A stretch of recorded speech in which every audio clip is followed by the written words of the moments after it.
Hello, welcome back to the channel, guys, whichever one applies to you. And if you are a repeat visitor, do me a favor, hit that subscribe button.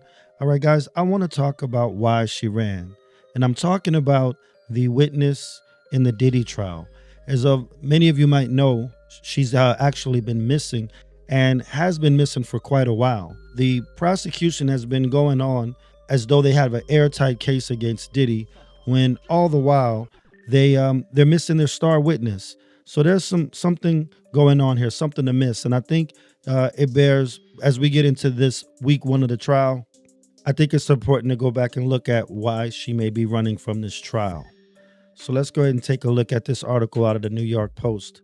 For reference, Sean Diddy Combs prosecutors admit they may have to go to trial without a key witness, which, if you ask me, is incredibly bizarre. It's really changes and alters the entire look of the case. I mean, you have a key witness who allegedly or apparently is involved with the sex trafficking part of the trial. So if that's a major part of their case, if they're using this to try to build a RICO case and their main witness is missing, I think they're in a lot more trouble than they even realize or they're willing to admit, because the prosecution is making this look like it's optional. As a matter of fact, I think it's really shady that just as this witness went missing, we have a victim 5 show up, almost like a replacement.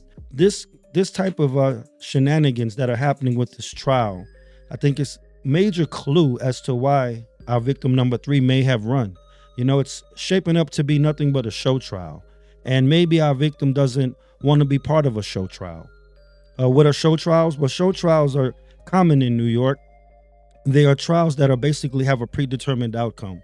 You see, the liberals have learned to basically try this case in the media, and the public has already pretty much made up its mind. It's one of the reasons why they can't get a fair jury, is because in this show trial situation, the public has already been well indoctrinated to believe that Diddy's guilty. I mean, you got the CNN video, you got the well publicized photographs of the raids that took place. This is not by coincidence, folks. This is to gear the public to the idea that Diddy did it, whatever it is. I mean, they haven't really made a coherent narrative. They have a bunch of charges, but they haven't really put everything into a narrative, which is what I'm anxious to see with these opening arguments, how they're going to construct the narrative behind all this supposed evidence. But anyway, this victim may not want to be part of this show trial. Let's go ahead and read a little bit of this article out of the New York Post. It says, a woman set to testify that Sean Diddy Combs coerced her into sexual acts may not take the stand, the feds say, possibly delivering a blow to the high-profile prosecution before the jury's even seated. The witness, dubbed victim number 3 in court papers, had been expected to tell jurors that Combs sexually exploited her and during his alleged decades-long reign of sexual terror, prosecutors say. So you see how they built up this huge narrative. I think a lot of this came out of the Cassie lawsuit. You know, I think, the feminist population was so enraged by that video and all the things that came out of that initial Cassie lawsuit that this case started to take shape around that time. And this is why we have such a strong emphasis on the fact that there's sexual exploitation in victims. The prosecution seems to be trying to run 2 narratives. One is that Diddy had a highly organized, basically sex trafficking ring going on, and Bad Boy Records was just a front. Tell that to the childhood me who loved all those Bad Boy Records back in the day. You to tell me now that all of that was just a front so that Diddy could run a backdoor sexual enterprise. That's going to be about a lot to take for any juror. A decades-long sexual reign of terror is pretty strong words, and this person was supposed to come and somehow back that up. And now you don't have that. So that's a big red flag right here for this case. It also says, but the prosecution team admitted during jury selection this week that it had been having trouble contacting this person or her lawyer, who has been dealing with an undisclosed set of personal issues. So not only is the witness not cooperating, but their lawyer isn't even cooperating. The idea that they're coming into a show trial is probably a strong motive for not wanting to show up at this thing. I can also say that from what it's looking like to me, this victim may be one of the many, many who has already a civil lawsuit against Diddy, in which case, let's just be real, that's where the money is. The money isn't in the criminal trial. The money and the lower threshold for proof, which is just a preponderance of the evidence in a civil trial versus beyond reasonable doubt in a criminal trial. And we're talking about events that took place over 30 years ago. So to say that this person might be thinking strategically, I don't think is a stretch, because, hey, you're looking at 30-year-old issues with the potential of perhaps making millions of dollars. Well, that's not going to happen in the civil case. I mean, in the criminal case. That would happen in the civil case, as Cassie could attest to. Cassie is kind of doing it the way this victim 3 might be interested in. Maybe she wants to get a payout before she actually goes in to testify. So, you got to look at those issues.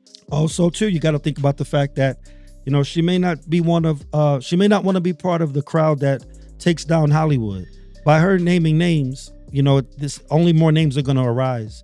And it may start with Diddy, but she's going to be known as the domino, the first domino, the one that took out all of the 1990s, basically.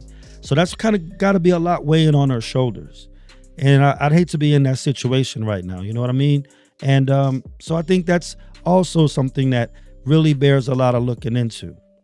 Going a little bit into the article, it says, we do not know whether she intends to appear, or they're trying very hard to find out, because we're having trouble communicating with her counsel. Like I said, they're having trouble even getting a hold of the lawyer. It says Comey, who's also worked on the prosecution team that convicted Jeffrey Epstein's Madam Ghislaine Maxwell, told the court Monday that the witness does not live locally and may not show up, even if we try to enforce a subpoena and want to call her. So she's willing to risk jail. She's willing to risk court punishment to not show up to this thing. That's some very strong feelings about it. And it's not just her. I mean, jurors are getting cold feet. They put this thing right in the middle of New York. What did they think? They were going to get a objective jury putting the trial right in the middle of New York? Again, that's what's backing up my idea that this is nothing basically but a show trial. She's got to think. Once she starts pointing fingers, everybody's talking about, oh, well, Diddy, Diddy may have gone after her. Diddy may have paid her. Diddy may have threatened her. Well, once she starts naming other figures, she's got those people to contend with as well. Any number of those people could also be now targeting her for some sort of retribution. So it's not just about Diddy catching her. Okay, guys? So there's a lot here to look at, lots to unpack. So I'm going to keep doing that for you guys. I just wanted to bring this video to you and show you where we're at so far. Trial starts tomorrow. I'll be really anxious to see. But do me a favor in the meantime, leave me some comments below. Let me know what you think, guys, and I'll be anxious to see. And again, thank you guys for subbing. Hope you continue to do so, and I'll catch you next time on Libertarian Vibes, y'all. Y'all take it easy.